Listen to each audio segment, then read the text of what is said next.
Permintaan 10 juta euro membuat Milan ragu terhadap Donnarumma. Gigio Donnarumma adalah salah satu pemain terbaik di skuad Milan dan bukan rahasia lagi jika sang pemain ingin mempertahankannya untuk waktu yang lama. Namun kontraknya akan berakhir musim panas mendatang dan diperlukan kesepakatan untuk pembaruan tersebut.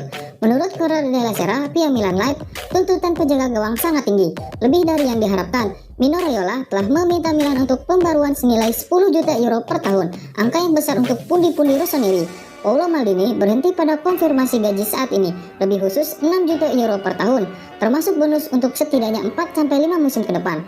Tampaknya kesepakatan juga sudah dekat, tetapi Raiola telah meningkatkan tuntutan dan telah mengambil giliran baru.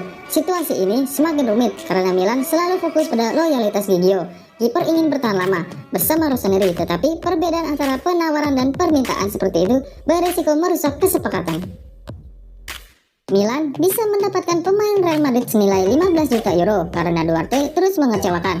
Usai melawan Novara dan Monza, perekrutan pemain tengah baru kini menjadi keharusan bagi Milan, apalagi jika mempertimbangkan mereka akan berlaga di 3 kompetisi. Sementara itu, Alessio Romagnoli akan berpasangan dengan Simon Kjaer di pusat pertahanan. Alternatifnya adalah Matteo Musacchio, Matteo Gabbia, dan Leo Duarte. Yang pertama saat ini terluka dan bahkan bisa dijual jika ada tawaran. Menurut Milan Live, Milan bisa beralih ke Nacho Fernandes untuk menyelesaikan dilema mereka. Pemain Spanyol itu diperkirakan akan meninggalkan Real Madrid dan akan menelan biaya sekitar 15 juta euro.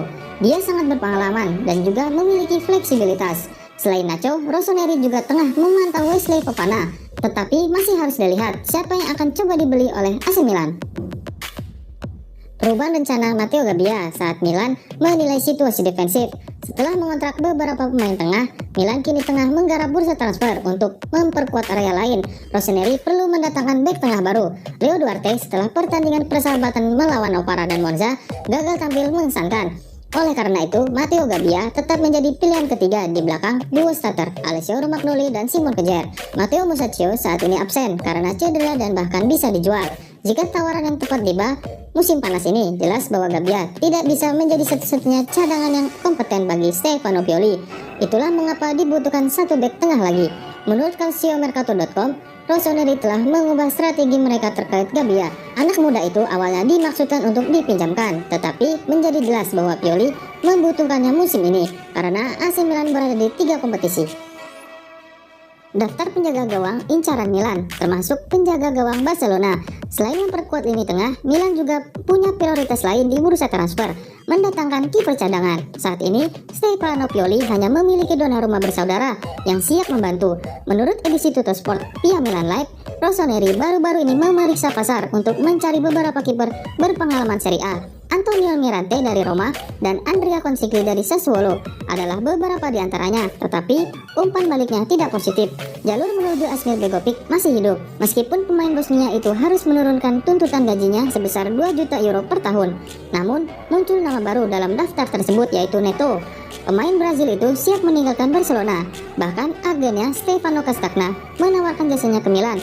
Itu ide yang menggoda, tetapi biaya pengoperasiannya juga perlu dipertimbangkan. Pencarian terus berlanjut, tetapi untuk saat ini Antonio Donnarumma adalah kiper pilihan kedua. Kami menunggu proposal dari klub. Itulah yang dikatakan anggota Dewan Perencanaan Kota Milan berbicara tentang pembangunan stadion baru di Milan.